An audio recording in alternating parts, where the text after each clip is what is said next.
안녕하세요. 오늘도 사연 살롱을 찾아주셔서 감사합니다. 저는 부산에 사는 30대 중반의 여성이에요. 사연을 듣다 보니 가끔 파혼하신 분들 이야기가 나오더라고요. 저도 파혼했던 적이 있어서 그런 사연은 더 귀 기울여 듣곤 했는데요. 이제는 제 이야기를 해볼까 하고 한번 신청해 봤어요. 같은 인간이라는 게 싫어지는 남친과 있었던 일을 들려드릴게요. 제 남친은 사귈 때는 평범하고 무난한 사람으로 보였어요. 저희가 만난 지 5개월 만에 결혼을 약속했거든요. 왜 어른들이 사람을 만나면 사계절은 겪어봐야 한다고 그러잖아요. 만날 때는 아무래도 겉모습과 저한테 해주는 것만 봐서는 사람 속까지 절대 알 수 없는 게 맞더군요. 저는 엄마가 중학생 때 돌아가셔서 저와 남동생 그리고 아빠 이렇게 셋이 살았어요. 부모님은 부부 동반 모임에서 여행을 다녀오는 길에 트럭이 부모님이 타신 고속버스를 들이받아서 교통사고를 크게 당하셨어요. 그 사고로 엄마가 돌아가시고 아빠는 다리에 평생 장애가 남게 되신 거고요. 아빠는 엄마가 돌아가시고 홀로 살아남으셨다고 죄책감을 갖고 한동안 힘들어하셨지만 저희 남매를 위해 다시 힘을 내어 재활훈련을 하셨어요. 재활을 마쳤지만 아빠는 늘 지팡이를 쓰셔야 했고 컨디션이 좋지 않을 때는 휠체어도 사용하셔야 했어요. 하지만 그런 중에도 원래 하고 계시던 유통 쪽 사업에 더 힘을 쏟아 부으셨죠. 저와 동생이 아빠마저 과로로 쓰러지시는 건 아닌지 걱정될 정도였어요.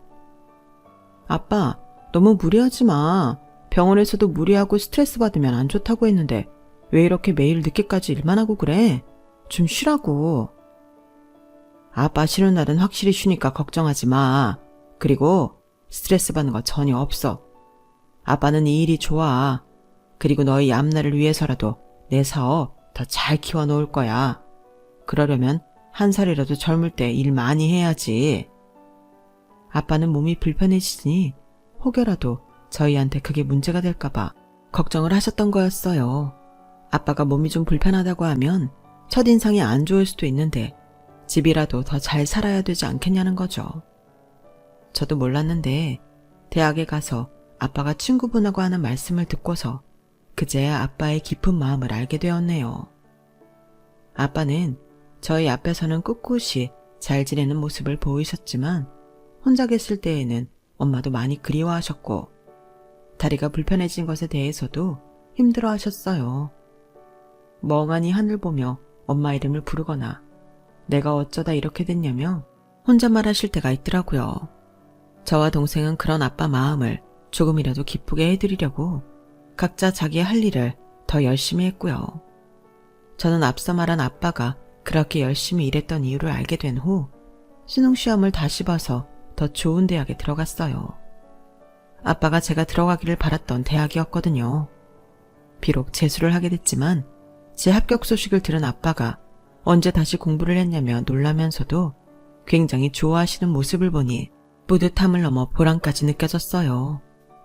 그 후 저도 저 자신만을 생각하지 말고 아빠와 동생을 위해서도 정말 잘 돼야 되겠다고 마음먹었어요.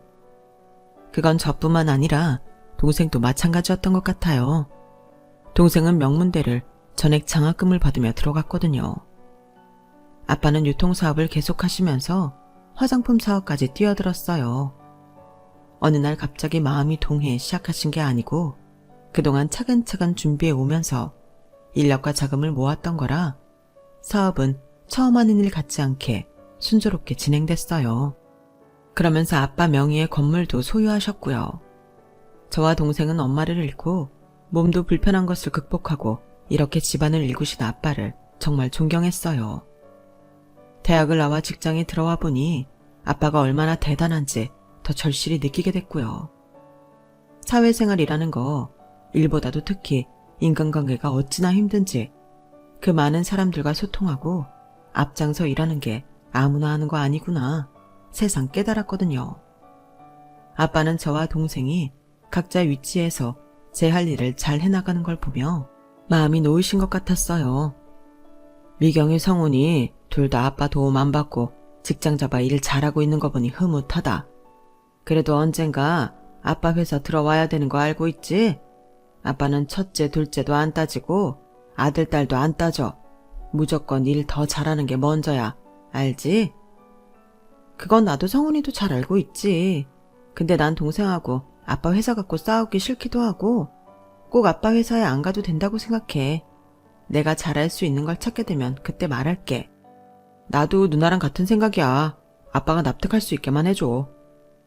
니들이 서로 신경전 안 버리고 그런 마음이라니 아빠도 기쁘다. 그런데 미경아, 너 결혼은 안 하냐? 아빠는 갑자기 이런 분위기에서 그런 말을 해. 웬 결혼? 나 일하는 게 더 좋아. 그래도 너 회사 들어간 지도 좀 됐고 이제 남자 만나야지. 대학 때도 연애 한 번 하는 눈치가 없었잖아. 사람도 사귀어 봐야 누가 내 짝인지 알 수 있는 거야. 그러니 이제는 주변에 괜찮은 남자들 눈여겨보고 그래. 아빠, 진짜 나 지금은 연애 생각도 결혼 생각도 없어. 그러니까 하는 소리야. 연애해야지, 결혼해야지. 이런 생각하면 이미 늦어. 나랑 잘 맞는 짝 찾는 것도 일하고 비슷해. 자꾸 눈여겨보고 만나봐야 나랑 누가 잘 맞는지도 아는 거라고. 아빠는 내심 제가 결혼해서 빨리 가정을 이루기를 바라는 것 같았어요. 그런 말이 오가고 며칠 뒤 동생이 이런 말을 했거든요. 전에 아빠가 고모하고 통화하는 거 들었는데 우리가 엄마 없이 사춘기 보낸 게 마음 아프신가 봐. 우리만의 단란한 가정을 이루기를 원하신다고 그런 말씀하셨어. 나야 아직 대학 졸업도 해야 하고 여유가 있는데 누나를 보면 조급한 마음이 생기시나 봐. 너무 싫다고만 하지 말고 누구 만나는 척이라도 해봐. 우리가 아무도 안 사귄다고 하면 아빠는 그게 아빠 다리가 그래서 그러나 하고 걱정하더라고. 그 말을 듣고 나니 아빠한테 미안해지더라고요. 저야 물론 아빠가 불편하신 것 때문은 전혀 아니었고 정말 제가 남자 만나는 것에 관심이 없었던 거였어요. 하지만 아빠 입장에서는 그렇게 생각하실 수도 있겠더라고요. 저는 그때부터 누군가 만나봐야겠다는 마음을 갖게 됐지만 그게 생각처럼 잘 되지는 않았어요. 제가 좀 괜찮다고 생각한 사람은 애인이 있거나 결혼을 했고 아니면 너무 가벼운 사람도 있었고 취미나 성격이 안 맞아서 실망스러운 사람도 있었어요. 그렇게 어영부영 1년 반 정도 더 시간이 지나갔을 때 아빠는 다시 다리에 통증을 느껴 얼마간 입원을 하게 됐어요. 병원에서는 특별한 이상보다는 아빠가 나이도 있는 데다가 그동안 무리한 게 몸에 이상으로 나타나는 것 같다며 너무 일만 하지 말고 쉬기를 권했어요. 아빠는 고심 끝에 일단 경영 일선에서는 물러나고 대표 직함을 유지하신 채 실무는 전문 경영인에게 맡기셨어요. 그럴 즈음에 저도 새로운 도전을 하고 싶어서 선배가 하고 있는 한식당에 매니저를 하기로 했어요. 제 말을 듣고 아빠도 동생도 엄청 놀라더라고요. 그도 그럴 것이 아빠는 당연히 제가 화장품 쪽 사업을 하게 될 거라고 생각하고 계셨고 동생도 제가 지금 다니던 회사를 그만두면 아빠 회사에 들어가겠거니 했거든요. 아니 한식당이라니. 아빠는 미경이 네가 당연히 화장품 쪽 일을 할 거라 믿었는데 원래 요식업의 뜻이 있었던 거야. 그럼 아빠가 식당을 차려줄게. 왜 다른 사람 밑에 가서 일을 해?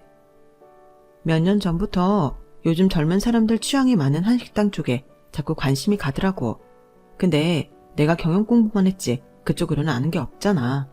무턱대고 아빠 돈으로 식당 차려놓고 파리 날리다가 망하면 안 되지.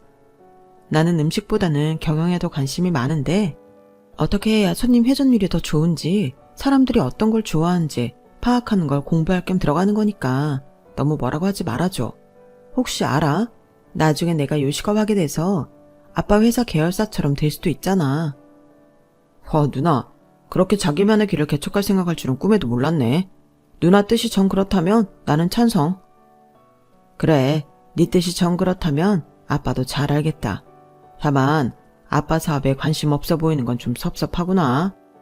절대 그런 거 아니고 나중에 아빠 사업을 이어받게 되더라도 좀 더 세상 경험이 많으면 좋지 않겠어? 좋게 생각해줘 아빠. 그렇게 해서 저는 선배가 하는 한식당에 매니저로 들어갔어요. 한식당이라고 해도 그저 그런 동네 식당이 아니고 꽤나 세련된 데다가 예약도 많고 규모도 좀 있는 곳이었어요. 특히 젊은 사람들한테 인기가 많은 식당이었죠. 우연치 않게 그 한 식당이 아빠 건물 중 하나인 빌딩 바로 맞은편에 있었어요. 가끔 아빠 대신 건물 관리인을 만나러 올 때가 있었는데 그 때문인지 동네가 낯설지 않아 나름 마음이 편하더라고요. 그렇게 한 식당에서 일을 하게 되자 마지못해 승낙하셨던 아빠도 일주일에 한 번은 손님으로 오셔서 식사를 하셨어요. 이 만둣국은 아빠 입에도 참 잘 맞는구나. 여기 음식이 대체로 깔끔하고 그릇이나 식기도 무작정 젊은 사람들 취향만이 아니라 단순하면서도 세련됐어. 그래서인지 나처럼 나이 있는 사람도 오기 나쁘지 않구나. 미경이 언제 한번 니네 선배랑 나랑 좀 만나자고 해줄래? 갑자기 아빠가 선배를 만나겠다고 해서 좀 의아하긴 했어요. 그런데 아빠는 생각지도 못한 밀키트 사업 이야기를 하시더라고요. 반조리 음식을 냉동이나 냉장으로 만들어 유통할 생각이 있으면 우리가 판매를 맡아서 해보고 싶은데 어떤가? 아, 미경이 아버님.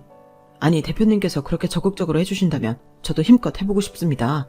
무엇보다 저희 음식을 좋게 평가해 주셔서 정말 감사합니다. 선배는 너무 좋아했고 저 역시 일이 좋은 쪽으로 잘 풀려가서 너무 잘됐다 싶었어요. 저는 식당 전체가 돌아가는 것과 재정 상태나 직원 관리 등에 대해 배우며 일하며 정말 시간 가는 줄 모르고 지냈죠. 제가 그러는 동안 선배는 주방팀을 아예 음식 개발팀으로 만들어서 밀키트를 만드는 데에도 힘을 쏟았어요. 1년이 넘는 시간이 지나 하나 둘 밀키트가 아빠 회사를 통해 세상에 나오면서 입소문도 나고 온라인에서도 많이 팔리게 됐고요. 저는 전보다 일도 꽤 능숙해져서 어느 정도 여유도 생기게 됐어요. 그 즈음에 저한테 남친이 생겼어요.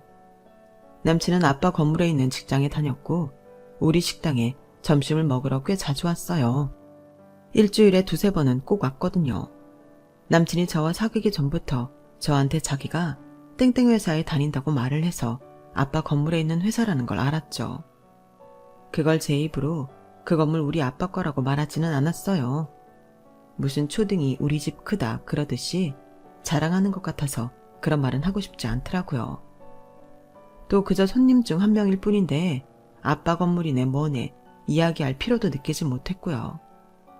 남친은 가끔 저녁에도 와서 식사를 했는데 그때에는 항상 가장 비싼 정식 세트를 주문하곤 했어요.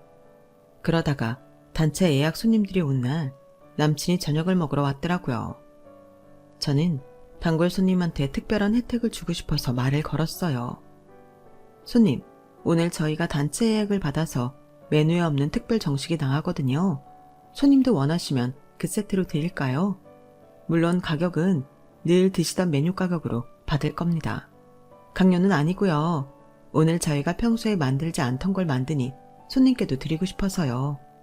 가끔은 조금 다른 느낌으로 드셔보는 것도 좋지 않을까요? 아, 제가 평소 주문하는 걸 알고 계셨군요. 그렇게 신경 써주시니 그럼 오늘은 믿고 맡길게요. 알고 말고요. 늘 오셔서 셰프 정식 세트만 주문하시잖아요. 항상 제대로 드시는 걸 좋아하시는 분이구나 했죠. 제가 예전에 한정식하고 궁중 요리에 대해 좀 접할 기회가 있었거든요. 이 식당은 젊은 사람 취향을 잘 파악하면서도 고풍스러운 음식을 잘 만들어서 제가 좋아해요. 과분한 칭찬 감사합니다. 셰프님하고 대표님이 굉장히 좋아하시겠어요. 이 말 꼭 전할게요. 그렇게 말을 튼 저와 남친은 전보다 더 서로를 편하게 느꼈고 자연스럽게 대화를 주고받으며 가까워졌어요.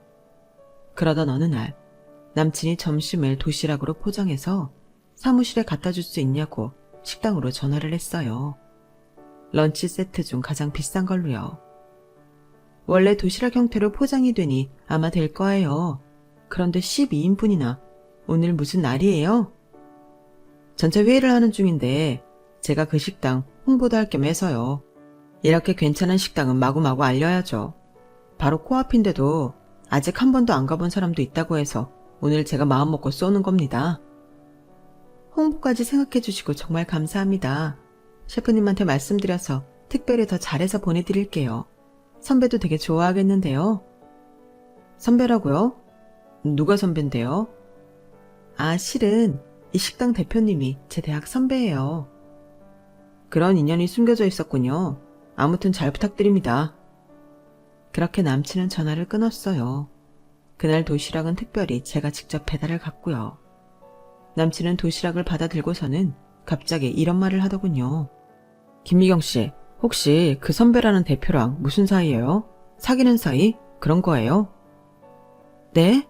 아니에요. 저희는 철저히 일관계예요. 난 또. 그렇다면 다행이네요. 네? 다행이라뇨. 뭐가 다행인데요? 아닙니다. 저기, 기왕 말 나온 김에 말하자면 제가 김미경 씨한테 관심이 있어서요. 그러세요? 아니, 제가 무슨 말을 해야 할지 몰라서.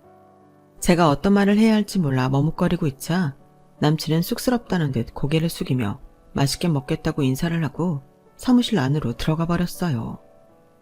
그때 이후 저와 남친은 더 가까워졌고 언제부턴가 남친과 저는 서로의 퇴근 시간을 기다려주게 되었어요. 사귀자고 말은 하지 않았지만 그러면서 사귀는 사이가 된 거죠. 저와 남친은 급속도로 친밀해졌고 5개월 만에 남친은 저한테 프로포즈를 했어요. 미경아, 이런 말 저런 말로 질질 끄지 않고 바로 말할게. 나랑 결혼하자. 우리 음식 취향도 그렇고 잘 맞는 거 많잖아. 매일 만나고 헤어지는 거 반복하는 거 싫다. 너 만날수록 얼른 같이 살고 싶다는 생각만 들어. 저는 그때 막연하게 이런 게 인연인가 보다 싶더라고요. 이렇게 가까운 데에서 어쩌다 보니 계속 얼굴을 익히고 그게 인연이 돼서 사귀기까지 됐으니 결혼하는 게 맞다는 생각이 들었어요. 순간 아빠 생각이 나기도 했고요. 제가 혹시 아빠 때문에 결혼을 안 하려는 게 아닌지 걱정하고 계시는 걸 말끔하게 없애줄 수 있다는 마음이 더 앞섰던 것 같기도 해요. 그래, 우리 결혼하자. 나도 혁준 씨랑 인연인 것 같아. 저는 그렇게 남친의 프로포즈를 받아들인 후 집에 와서 이 사실을 남동생한테만 알렸어요. 아무리 아빠가 제 결혼을 기다리고 계신다지만 사귀는 사람이 있다는 말씀도 안 드렸는데 덜컥 결혼할 거라고 알리는 건 너무 성급하다는 생각이 들더라고요. 그리고 제가 남친과 인연이라는 생각은 했지만 그걸 확인받고 싶은 마음도 있었어요. 왜 남자는 남자가 보면 잘 안다고 하잖아요. 남동생도 그럼 두 사람 만날 때 우애는 척 보러 가겠다고 하더라고요. 하지만 남동생이 저희를 만나는 걸 보러 오기 전에 일이 터져버렸어요. 그날은 아빠가 오후에 건물에 들를 일이 있어서 외출을 하시는 날이었어요. 당시 아빠는 컨디션이 다시 안 좋아져서 한동안 짚고 다니시던 지팡이가 아닌 휠체어로 이동을 하셔야 했어요. 이왕 나온 김에 병원에도 갔다가 건물에 와서 관리인하고 이야기도 하고 만날 사람도 본다고 하시더라고요. 저는 아빠 오실 시간에 맞춰서 식당에 잠깐 나갔다 온다고 말을 한 뒤에 바로 앞 건물 주차장으로 걸어갔어요. 잠시 후 아빠 차가 들어왔고 저는 트렁크에서 휠체어를 꺼내 차에서 내리는 아빠가 편히 앉을 수 있게 도왔어요. 평소에는 운전기사분께서 수고해 주셨지만 그날만큼은 제가 직접 아빠를 건물 안까지 바래다 드리겠다고 했죠. 그렇게 아빠와 도란도란 이야기를 나누며 건물에 들어와서 엘리베이터 앞에 섰는데 로비 저만치에 누가 저를 보고 있는 게 느껴지더라고요. 보니까 제 남친이었어요. 저는 반가워서 손을 흔들려고 하는데 남친 표정이 굉장히 안 좋았고 저를 좀 노려보는 기분이 들더라고요. 혹시 무슨 일이 있나 싶어 남친에게 아는 척은 안 하고 막 도착한 엘리베이터에 아빠와 함께 올라탔죠. 엘리베이터 안에서 아빠는 저한테 이렇게 말씀하셨어요. 아까 그 남자 누구냐? 로비에서 너랑 눈 마주친 사람 말이야. 그게 아는 사람이긴 한데 혹시 그 남자랑 사귀는 사이라도 돼? 왜 말을 제대로 못해? 나중에 말하려고 했는데 아빠가 눈치채버렸네. 여기에 있는 땡땡 회사에 다녀. 강혁준이라고 하고 대리래. 그러냐? 땡땡 회사면 우리 회사랑도 거래를 하는 데구나. 근데 나 그런 거 아직 말하지는 않았어. 나도 혁준 씨 집 어떤지 잘 모르거든. 그런 말을 하며 아빠를 약속이 있는 사무실까지 모셔다 드렸고 저는 그 후에 바로 식당으로 돌아왔어요. 하지만 남친의 전에 볼 수 없던 차가운 표정이 자꾸 아른거려 일이 손에 잡히지 않더라고요. 그래서 남친한테 혹시 무슨 일이 있냐고 문자를 보냈죠. 한참 후 남친은 오늘 끝나고 시간 되면 만나자고 하더라고요. 기니 할 이야기가 있다면서요.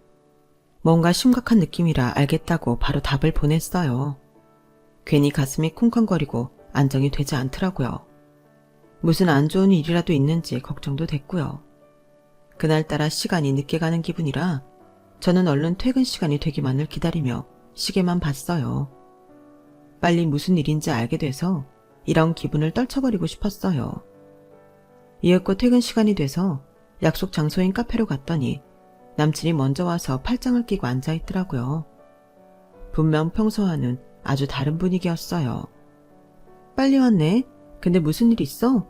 아까 회사에서도 봤는데 표정이 안 좋던데 심각한 일이라도 생겼어? 미영이 너한테 확인하고 싶은 게 있어서 이렇게 보자고 했어. 확인하고 싶은 거? 그게 뭔데? 아까 회사 로비에서 네 말대로 나도 너 봤거든. 역시 그랬구나. 근데 왜 아는 체 안 했어? 나 손 흔들려고 했는데 혁준 씨가 표정이 너무 안 좋아서 그냥 말았는데. 너 그 건물 들어올 때부터 내가 쭉 보고 있었거든. 근데 그 휠체어에 타고 있던 사람한테 아빠라고 하더라? 맞아. 우리 아빠야. 오늘 볼 일이 있어서 나오셨어. 제 말에 남친은 기가 막히다는 듯 한숨을 내쉬더라고요. 저는 어리둥절하게 남친을 보기만 했고요. 대체 왜 그러는지 이해가 되지 않았거든요. 너 이게 뭐야? 진짜. 나도 정리가 안 되니까 나중에 다시 만나서 이야기하자. 오늘은 이만 간다. 할 이야기 있다고 하더니 이러고 간다고? 대체 왜 그래? 내가 다시 연락한다고 했지? 라며 소리를 지르더니 저를 무섭게 쏘아보더라고요. 그렇게 차갑고 독한 남친의 표정은 처음이었어요. 나 사실 할 일이 있는데 잠깐 나온 거야. 야근이거든. 그러니까 이만 간다. 내가 마음 정리되면 연락할게. 그렇게 남친은 저를 두고 휙 나가버렸고 저는 그 자리에 앉아서 상황을 이해하려고 애썼어요. 마음이 정리가 되면 연락한다니 그건 저와의 관계를 그만하겠다는 말인가 싶기도 했고요. 남친이 대체 왜 그러는지 알기라도 하면 좋겠는데 그 이유를 말하지 않으니 답답했어요. 늦게 집에 도착하니 남동생이 방에서 나와 저한테 남친과 만나는 날을 다시 확인하더라고요. 그래서 저는 조금 전에 남친과 있었던 일을 이야기했어요. 갑자기 마음 정리하면 연락한다니 무슨 뜻인지 모르겠어. 그래서 우리 보는 거는 언제가 될지 아직 못 정하겠다. 나중에 혁준 씨랑 만나게 되면 다시 얘기해줄게. 제 말에 남동생은 곰곰이 생각하더니 이렇게 말했어요. 그 자식 혹시 우리 아빠 보고 그런 거 아니야? 왠지 그런 느낌인데. 아빠가 휠체어 타고 있으니까 뭔가 심각한 병은 아닌가 하고 말이야. 설마 그런 일로 그러겠어? 노인들 몸 안 좋아서 휠체어 타고 다니는 사람들 꽤 있잖아. 누나랑 아빠가 하는 얘기도 들었을 거 아니야. 무슨 얘기했는데? 뭐 병원 갔다 온 거, 다리가 얼마나 불편한지 그런 것들? 혹시 말이야, 그 말 듣고 아빠가 몸 좀 불편한 거 알고 그렇게 태도가 확 바뀐 거 아니야? 에이, 아무리 그래도 결혼까지 약속했는데 그럴 리가. 나는 느낌이 뭔가 안 좋아. 아무튼 만나서 이야기해봐. 남동생 말을 듣고 보니 남친이 저를 쏘아보던 것도 휠체어에 탄 사람이 우리 아빠냐고 확인한 다음 화난 얼굴로 바로 일어나 나가버린 것도 앞뒤가 맞더라고요. 하지만 저는 남친이 우리 아빠가 휠체어를 탄다는 사실에 그렇게 돌변한 사람이 아니라고 믿고 싶었어요. 이건 직접 이야기를 듣고 확인해 봐야 할 문제라고 생각했죠. 그래서 남친한테 연락을 했는데 제 전화를 받지도 않더군요. 톡도 날려보고 일반 문자도 해봤는데 답이 없었어요. 점차 남동생 말이 사실일 수도 있겠다는 기분이 들었고 이대로는 안 될 것 같아서 남친 회사로 찾아갔지만 다른 직원한테 회의 중이라 나중에 연락하겠다는 말만 전하고 저를 바로 내보내더라고요. 문전박대 당한 것 같았지만 애써 제 기분 탓이라고 생각했죠. 하지만 이대로 있으면 안 될 것 같아 퇴근 후 남친이 위스키를 마시러 자주 가는 바 앞에서 기다리기로 했어요. 얼핏 회사에서 듣기로는 거기에 간다는 목소리를 들었거든요. 바에 갈 시간이 있으면 저한테 연락해주는 게 맞지 않냐고, 왜 모든 문자에 답을 안 하냐고 한마디 하려고 했어요. 그리고 남동생 말대로 아빠를 보고 태도가 돌변한 게 맞다는 생각도 들었고요. 바 입구 근처에서 30분 좀 넘게 기다리니 남친이 나타났어요. 저를 본 남친은 황당하다는 듯 혀를 차더군요. 뭐냐? 이제는 스토커즈까지 하는 거야? 그렇게 말해도 할 수 없는데 왜 이러는 건지 확실히 말을 해줘야 되잖아. 그날 갑자기 가버린 다음부터 연락도 안 되고 찾아가도 만나주지도 않았잖아. 무슨 일 때문인지 몰라도 끝내고 싶으면 끝낸다고 이야기를 해야 되는 거 아니야? 너는 그걸 꼭 말로 해야 되냐? 너도 끝내고 싶은 거 눈치 깠네. 그럼 끝인가 보다 하고 말면 되지 자존심도 없어? 이렇게 질척거리게. 참 별 말을 다 한다. 마음 떠나면 이런 식으로 막말해도 되는 건가? 그게 혁준 씨 상식인가 보네. 근데 난 아니거든. 그래도 결혼 이야기까지 오간 상대라면 끝낼 때는 무엇 때문에 끝낸다 말은 해야지. 나는 그 말 안 해주는 게 더 너한테 낫다고 생각했거든. 네 몸 불편한 아빠 때문에 안 된다고 하면 네 기분은 좋겠냐? 그 말 안 하고 연락 끄는 게 나로서는 배려였는데 네가 아주 네 무덤을 파고 들어가는구나. 기어이 이 말을 들어야 속 시원하겠냐? 정말 그것 때문이야? 우리 아빠 다리 불편한 거? 그럼 말도 안 되는 이유 때문에 혼자 헤어지기로 하고 그걸 상대한테 말도 안 하고 일방적으로 연락 끄는 게 그게 배려라는 거야? 참 희한한 논리다. 그러는 너는 왜 진작 니네 아빠 다리 불편하다고 말 안 했는데 다 이렇게 될까봐 철저하게 숨기고 있었던 거잖아. 좀 번지르르한 데에서 매니저로 일하고 거기 대표랑도 선후배 사이라길래 뭐 지 능력은 좀 되는 것 같다 싶었지. 세상에 집안이 그따위일 줄 누가 알았겠냐고. 너 나 코 깨워서 평생 네 아빠 수발 들게 만들려고 했지. 더 이럴 작정으로 나한테 뭐 예약 손님들만 주는 특별 정식 서비스라는 척 되게 나댔잖아. 결국 식재료 남고 다른 거 따로 만들기 귀찮으니까 그랬으면서 돈은 돈대로 다 받고 지들 편한 대로 생색은 다 내고 지금 생각해보니까 아주 상습범이야. 이런 식으로 사람 꼬여내서 얼마나 뜯어먹었냐? 착각하는 모양인데 결혼하자고 먼저 얘기 꺼낸 거 혁준 씨야. 그래놓고 이제 와서 뭐? 내가 뭘 어떻게 했다고? 네가 그런 말 나오게 다 유도한 결과잖아. 너 완전히 믿게 만들어서 말이야. 아무튼 나는 평생 몸 불편한 네 아빠한테 돈 떼어 먹히면서 살고 싶지 않으니까 그런 줄 알아. 아주 내 덕 보려고 단단히 벼르고 있다가 내가 눈치채고 연락 안 하니까 똥줄 탔나 보네. 와, 진짜 살다 보니 별 희한한 말을 다 듣는다. 야, 우리 아빠가 너 뭐 볼 거 있다고 네 덕을 보니? 차라리 벼룩에 간을 빼먹지. 월급쟁이 몇 푼이나 번다고. 참네. 그러는 너는 월급쟁이 아니냐? 그런 말로 있어 보이는 척 하지 마라. 더 없어 보이니까. 아무튼 우리 아빠 그래서 싫다는 거네. 돈을 떼이느니 내가 너를 꼬셨다느니 이런 말은 그냥 핑계고 우리 아빠가 문제라는 거잖아. 맞지? 너라면 그런 집에 시집 가고 싶냐? 평생 발목 잡혀서 돈만 내줘야 되게 생겼는데 누가 그런 집하고 사돈을 맺어? 와, 진짜 하늘이 도왔다. 조상님이 도왔어. 내가 잘못 살지는 않았나 보네. 집에 인사 가서 알았으면 어쩔 뻔했어? 아니지. 네가 인사할 때까지도 니네 아빠는 보여주지 않았겠지. 이대로 결혼까지 했으면. 생각하기도 싫다. 진짜 끔찍해. 나는 네 계획대로 니네 집 빨대 대줄 생각 없으니 이제 완전 끝이야. 네 소원대로 다 말했다. 이제 속 시원하냐? 완전. 너란 놈이 이렇게 치졸하고 비열하고 가증스러운 인간인 줄 모르고 바로 결혼했으면 어쩔 뻔했어. 나야말로 조상님한테 감사하다고 100번 절이라도 해야겠어. 그리고 이건 마지막 선물이다, 이 자식아. 라며 저는 따귀를 한 대 갈겨버렸어요. 야, 너 미쳤어? 아주 마지막에 더럽네 이거. 이렇게 천박한 걸 돈 좀 깨나 나가는 식당 매니저라고 좋게 본 내가 잘못이지. 내가 할 소리를 네가 하냐? 너 앞으로 무슨 일이 생겨도 그거 다 네 탓이니까 후회하지 마라. 제 말에 남친은 뒤에서 저한테 한 번만 더 이러면 가만 안 둔다는 둥 펄펄 뛰고 난리를 쳤어요. 남동생이 생각했다는 게 맞다는 걸 확인한 순간 저는 너무 가슴이 찢어지는 것 같고 동시에 분노가 치밀었어요. 저딴 인간이 감히 우리 아빠를 무시하다니 화가 나서 견딜 수가 없었죠. 1년 중 거의 반을 그런 인간과 만났다는 것도 참을 수 없이 치욕스러웠어요. 저는 하룻밤 동안 잠을 못 자며 혼자 분을 삭히다가 결국 남동생한테 이 같은 사실을 전했어요.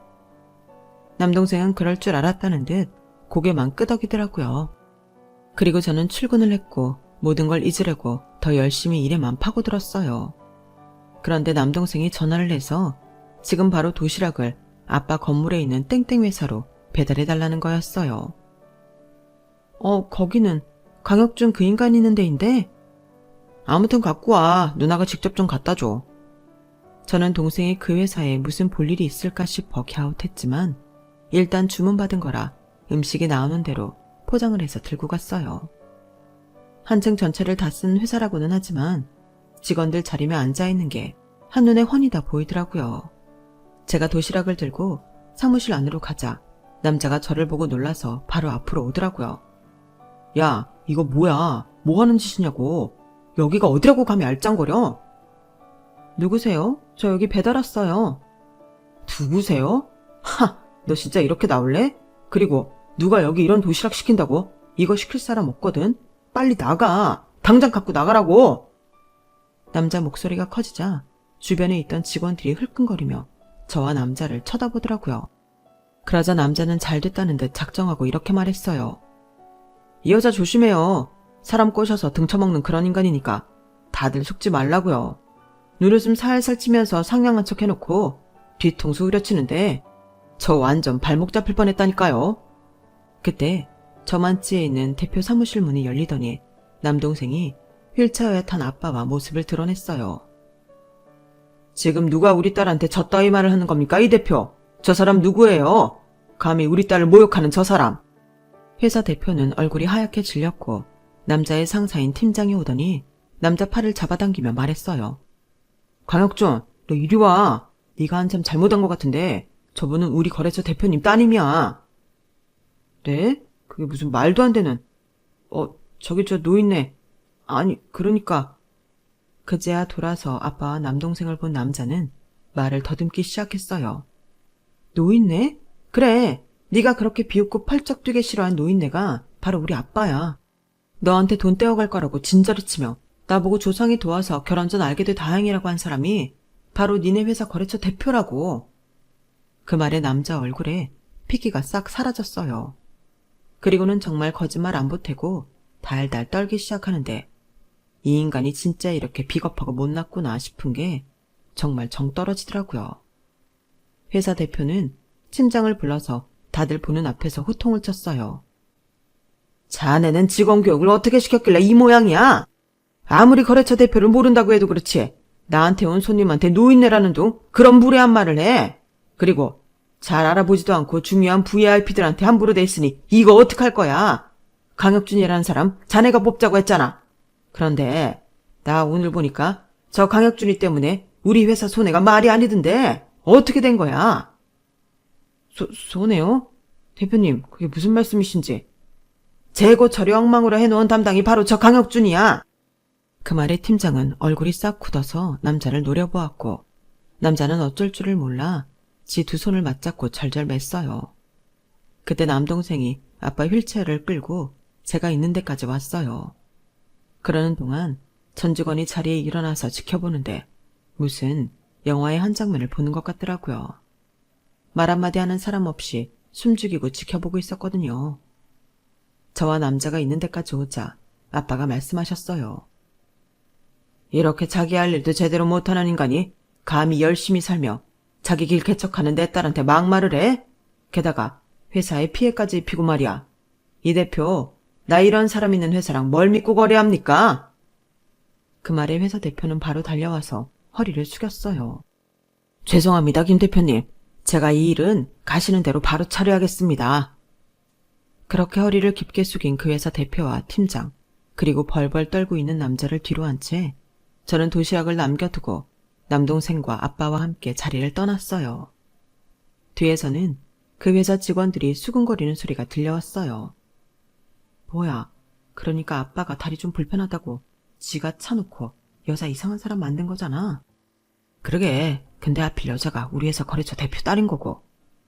저 인간 언젠가 사고 칠 줄 알았어. 허영심만 가득해서는 세상 지 혼자 잘난 줄 알고 일도 엉망이더니 꼴 좋다.